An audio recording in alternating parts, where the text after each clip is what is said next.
জগৎ যারে টেলে ফেলে আমার নিতাই তারে কুলে তুলে। জগৎ তোমাকে ফেলে দিয়েছে, কেউ ভালোবাসে না, জীবনে এতই কর্ম করে ফেলেছো, খারাপ কর্ম, সমাজের সবাই তোমাকে লাঞ্ছনা অপমান দিচ্ছে, সমাজে সবাই তোমাকে নিয়ে নিন্দা সমালোচনা করে। আমার নিতাই বলছে কেউ যদি একবার আমার চরণের শরণ নেই, জগৎ যারে টেলে ফেলে আমার নিতাই সেই পাপীকে তার কুলে তুলে।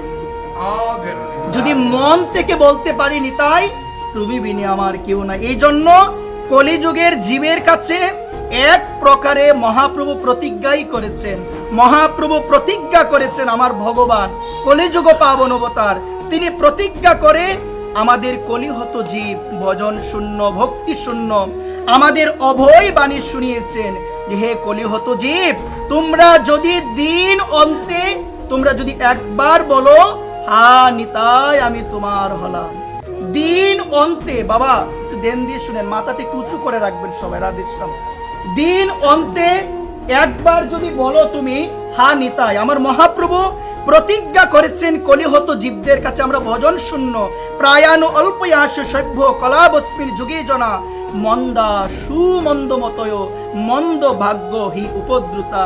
কলিযুগের মানুষ মন্দ ভাগ্য, রোগে সুখে আক্রান্ত আমরা, ওই আমাদের কথা চিন্তা করে প্রভু বললেন দিন অন্তে আমরা যদি একবারও বলতে পারি হা নিতাই আমার কলি পাবন অবতার, মহাপ্রভু বলছেন সে হয় আমার আমি হই তার, সে হয় আমার আমি হই তার। এই জন্য দিন অন্তে কি বলতে হবে?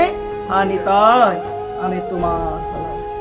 আওয়াজ নাই বাবাদের, মায়েদের অনেক আওয়াজ হয়, এখানে যদি না বলি বাড়ি থেকে ভুলেই যাব। হা নিতাই আমি তোমার হলাম, বলাবোই আজকে সবাইকে হা নিতাই তোমার হলাম, না বললেও বলাবো। যেমন নিতাই মার গিয়েছে, অনেক মার জীবনে গিয়েছে, মাথা ফাটিয়ে দিয়েছে সবাই, সবার কাছে গিয়ে তারপরে বলেছে একবার বলো, কারণ কলিহত জীব চিত্ত বিমুখ কৃষ্ণ বিমুখ, আমরা কৃষ্ণ বিমুখ, কৃষ্ণকে চিনি না, কৃষ্ণ নাম করার সময় নাই।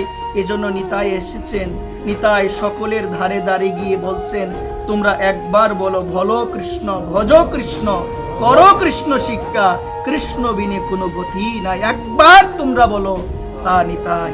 এই জন্য মহাপ্রভু বলছেন দিন অন্তে যে একবার বলে নিতাই আমি তোমার হলাম, প্রভু বলছেন আমি তার কাছে বিক্রি হয়ে যাই।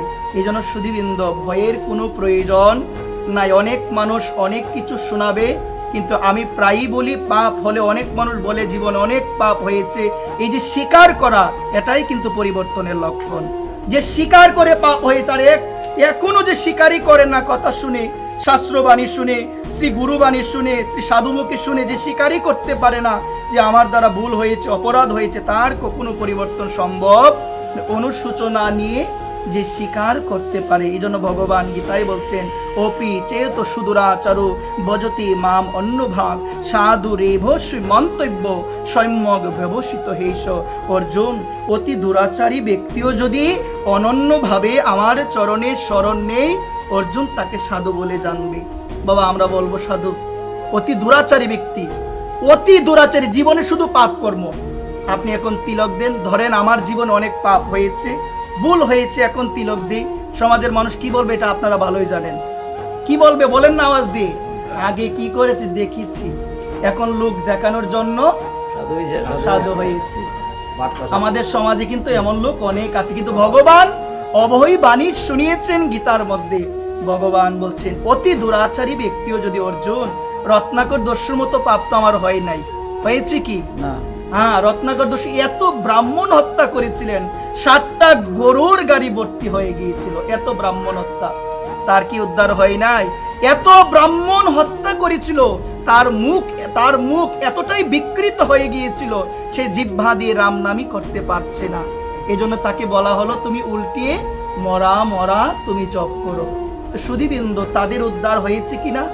বিশ্বাস ছিল। তাহলে জীবনে যদি অনেক পাপও হয়ে যায়, জীবনে কোনো সময় এসে যদি গীতার এই অভয় বাণীগুলো ভগবান শুনেছেন, ভয় নাই, কোনো ভয় নাই, তোমরা যদি এখনো আমার চরণে তমেব শরণং গচ্ছ সর্বভাবেন ভারত, হে অর্জুন তুমি যদি সর্বতভাবে আমার চরণে তুমি আত্মসমর্পণ করো, তুমি আমার প্রসাদে তুমি দুঃখ থেকে মুক্তি লাভ করতে পারো।